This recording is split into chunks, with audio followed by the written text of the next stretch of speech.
हिमाचल प्रदेश। आज हम हिमाचल प्रदेश के बारे में कुछ महत्वपूर्ण जानकारियाँ देखेंगे। इससे पहले हमने कुछ और राज्य भी किए हैं और जितने भी राज्य हैं भारत के सभी को हम कवर करने की कोशिश करेंगे। तो बात करते हैं हिमाचल प्रदेश की। तो हिमाचल प्रदेश की जो राजधानी है वो क्या है, बताइए ज़रा, सोचिए ज़रा। हिमाचल प्रदेश की जो राजधानी है वो क्या है? वो है शिमला। ठीक है, हिमाचल प्रदेश की राजधानी है शिमला। और अगर देखें यहाँ की मुख्य भाषाएं, यहाँ पे लोग बोली कौन सी बोलते हैं या भाषा कौन सी बोलते हैं, तो जो मुख्य भाषाएं हैं वो दो हैं। सबसे पहली कौन सी है? हिंदी है। दूसरी है पहाड़ी। हिंदी और पहाड़ी। उसके बाद अगर इसकी साक्षरता की बात करें, यहाँ पे लिटरेसी की बात करें, यहाँ पे एजुकेशन की बात करें, एजुकेशन रेट की अगर बात करें, यहाँ पे लोग कितने पढ़े लिखे हैं, तो जो साक्षरता है वो कितनी है? 82.8%। 82.8% यहाँ की साक्षरता है। और घनत्व की बात करें, यहाँ पे प्रति व्यक्ति कितने रहते हैं, कितनी दूरी पे लोग रहते हैं, कहाँ कहाँ पे हैं, यहाँ की आबादी कैसी है, तो ये जो आंकी गई है वो 123 है। ठीक है, 123 प्रति वर्ग किलोमीटर। 123 प्रति वर्ग किलोमीटर। 123 प्रति वर्ग किलोमीटर यहाँ पे। बात करते हैं हिमाचल प्रदेश के क्षेत्रफल की। तो हिमाचल प्रदेश का जो क्षेत्रफल है वो कितना है?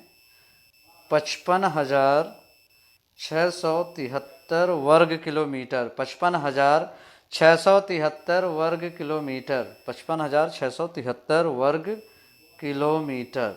उसके बाद अगर अब बात करते हैं इसकी जनसंख्या की।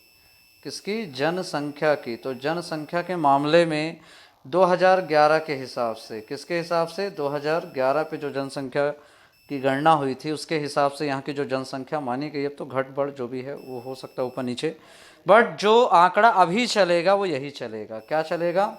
कितनी है? 68 लाख है, 64,000 है और 602।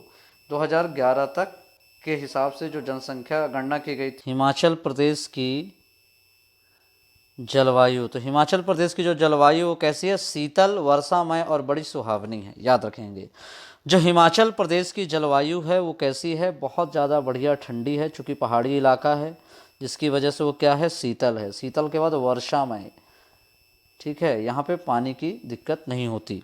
उसके बाद बड़ी सुहानी, बड़ी खूबसूरत तथा स्वास्थ्यवर्धक है। यहाँ पे मतलब जो बेनिफिट है हेल्थ का वो अच्छा खासा मिलता है इसकी क्लाइमेट की वजह से। ऊंची पर्वत श्रेणियों पर बर्फ़ जमी रहती है। सबसे बड़ी बात, जो यहाँ पे ऊंची पर्वत श्रेणियाँ, वहाँ पे हमेशा क्या रहता है? बढ़िया बर्फ़ जमी रहती है। और स्थिति की बात करें, अगर इसकी स्थिति कैसी है, अगर कोई क्वेश्चन आ रहा है हिमाचल प्रदेश की स्थिति के बारे में, तो हिमाचल प्रदेश की स्थिति कैसे? हिमाचल प्रदेश के उत्तर की ओर जम्मू है। याद रखेंगे, हिमाचल प्रदेश के उत्तर की ओर कौन है? जम्मू है और कश्मीर, जम्मू कश्मीर, वही जम्मू और कश्मीर। तो हिमाचल के उत्तर की ओर कौन है? जम्मू और कश्मीर। पूर्व में कौन है? चीन। पूर्व में कौन है? चाइना है। ठीक है, चीन और तिब्बत भी लगा हुआ है। दक्षिण की ओर कौन है? उत्तराखंड है और हरियाणा है। याद रखेंगे, दक्षिण की ओर उत्तराखंड और हरियाणा है। पश्चिम में पंजाब है और यह राज्य जो है हिमालय पर्वत के खंड में स्थित है। सबसे जो इम्पोर्टेंट है, ये कहाँ है? हिमालय पर्वत के खंड में। याद रखें। अगर बात करते हैं हिमाचल प्रदेश के जिलों की, तो हिमाचल प्रदेश में टोटल कितने जिले हैं? 12 जिले हैं। यहाँ पे 12 डिस्ट्रिक्ट हैं। कौन कौन से हैं? पहले नंबर पे है ऊना। याद रखेंगे, ऊना। दूसरे नंबर पे कौन सा है? यहाँ पे कांगड़ा। दूसरे नंबर पे है कांगड़ा। तीसरे नंबर पे है किन्नौर। किन्नौर। चौथे नंबर पे क्या है? यहाँ पे कुल्लू। कई बार आपने सुना होगा कुल्लू मनाली, बहुत ज़्यादा फेमस है कुल्लू। और पाँचवें नंबर पे यहाँ पे क्या है? चंबा। पाँचवें नंबर पे है चंबा। छठवें नंबर पे है बिलासपुर।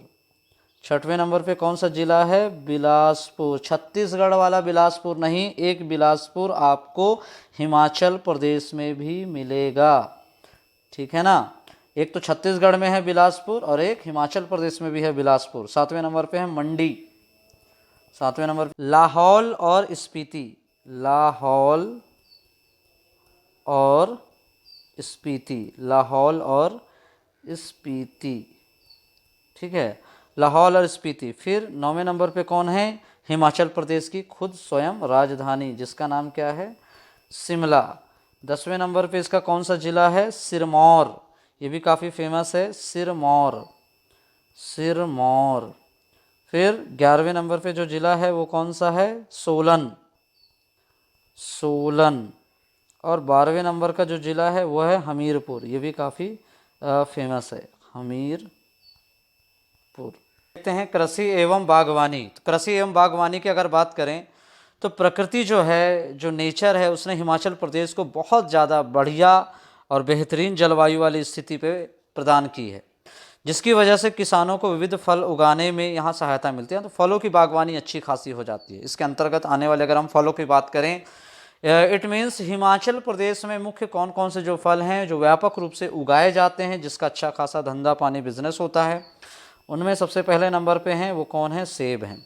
सेब के बाद कौन है, नाशपाती हैं। ये सारे ऐसी फल हैं जो ठंडी जगह पे बहुत अच्छे से पनप पाते हैं, बहुत अच्छा इनका प्रोडक्शन मिलता है। तो सेब हो गया, नाशपाती हो गया, आड़ू हो गया, ठीक है, आड़ू जो एक फल है बेहतरीन। उसके बाद बेर हो गया, प्लम वगैरह, खुमानी हो गया, ये हर जगह मिलता नहीं है। खुमानी के अलावा गुठली वाले फल बहुत ज़्यादा यहाँ पे पाए जाते हैं, ठीक है, जो गुठली वाले फल होते हैं हिमाचल प्रदेश में ज़रूर और ज़रूर ही आप मिलेंगे।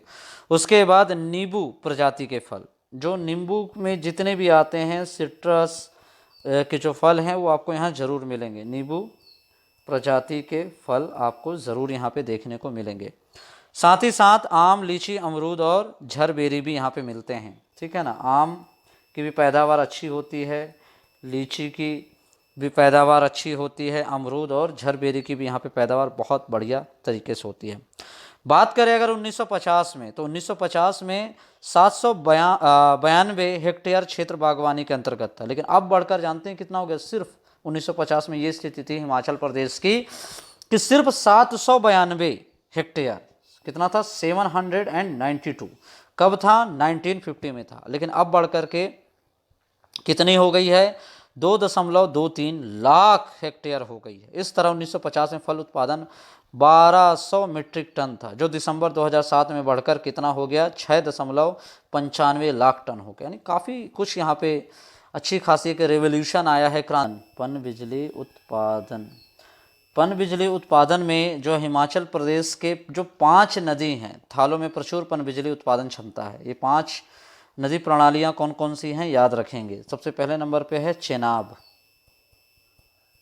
ठीक है, ये इनको कहा ही जाता है 5 नदी थालों, ठीक है ना। चेनाब है, उसके बाद रावी नदी है, फिर व्यास नदी है, फिर उसके बाद सतलुज और यमुना नदी है, ठीक है ना, सतलुज और यमुना नदी है। ये 5 नदियाँ हो गई। ये कहाँ हैं, पश्चिम हिमालय से निकलती हैं और हिमालय प्रदेश से होकर गुजरती हैं, ठीक है ना। सतलुज और यमुना जो है पश्चिम हिमालय से निकलती हैं और हिमाचल प्रदेश से होकर गुजरती हैं। इन नदियों की जो अनुमानित पन बिजली क्षमता है वो कितनी है, आकी गई है, मानी गई है 80,000 मेगावाट, 80,000 मेगावाट, याद रखेंगे 80,000 मेगावाट है, जो पूरे देश की पन बिजली क्षमता का लगभग, यानी पूरे देश की पन बिजली क्षमता का लगभग 25% है। कितना है, 25% है। अब तक 23,230 मेगावाट जो क्षमता का पता लगाया गया है। इस क्षमता में से अब तक केवल 6,480 मेगावाट क्षमता का ही उपयोग हो पा रहा है। सबसे बड़ी बात यह है। तो चालू परियोजनाओं को तेजी से पूरा करने के लिए राज्य सरकार ने 10वीं योजना के अंतर्गत 2,773 मेगावाट और 12वीं योजना के अंतर्गत, याद रखेंगे 2,773